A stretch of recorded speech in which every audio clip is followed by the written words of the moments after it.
مشاهدينا وكل جمهور النادي الاهلي العظيم. اجواء الحقيقه اكثر من رائعه واستعدادات فنيه لفريق النادي الاهلي نهائي البطوله الافريقيه. الوداد والاهلي بمشيئه الله ان شاء الله بنتمنى اكيد كل التوفيق للنادي الاهلي، لكن الحقيقه على هامش الاستعدادات كالعاده اللي بيآزر وبيساند على طول بيتواجد وبيدعم النادي الاهلي واحد من النجوم الكابتن بدر بنون اللي برحب بيه في البدايه. سعداء بوجودك معانا على شاشه قناه النادي الاهلي، والحقيقه يعني زياراتك على طول معتاده ما بيكون فريق النادي الاهلي متواجد في المغرب، سواء بيقابل الرجاء بيقابل الوداد. مش بعيد عليك يا بدري، لكن قول لي فرقه واطمنت ازاي على الفرقه وسلام الفرقه، لان دي علاقه اخوه اكيد مع لعيبه النادي.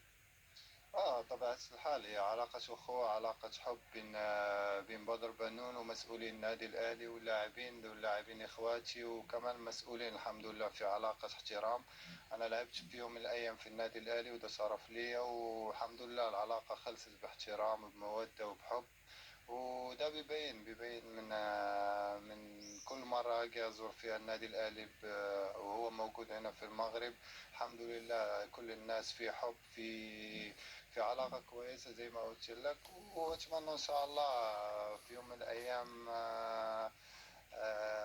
إن شاء الله أكون دايما موجود مع النادي الأهلي في تحقيق بطولات، في تظاهرات كبيرة، وإن شاء الله ده شرف لي زي ما قلت لك في الأول. مباراه صعبه جدا بالتاكيد يا بدري، سواء على النادي الاهلي او على فريق الوداد. يمكن النادي الاهلي في الشوط الاول تفوق بالنتيجه، لكن ملهاش علاقه المباراه الاولى بالمباراه الثانيه. كيف ترى هذه المباراه، وكيف ترى فكره ان النهائي بيقام على شوطين او مباراتين مش مباراه واحده؟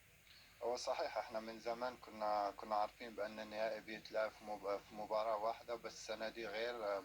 النهائي في مباراتين. الشوط الأول خلص هناك في مصر، النادي الأهلي حقق فوز 2-1.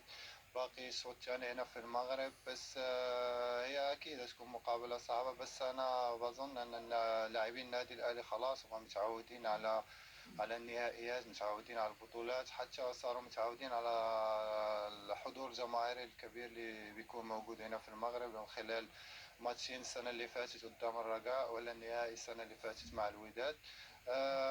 ده بظن أنه مش هيشكل عائق بالنسبة للاعبين. خليكم مركزين في الماتش، وإن شاء الله النتيجة هتكون حلوة إن شاء الله. الاخ طيبه كالعاده بعضها مجلس اداره تحديدا والكابتن محمود الخطيب والسلام اللي حار بينك وبيه، قول لي الكواليس ايه وما بتشوف الكابتن محمود الخطيب يا بدري؟ بالتاكيد قيمه كبيره جدا للنادي الاهلي، شعورك بيبقى ايه وانطباعك بيبقى ايه؟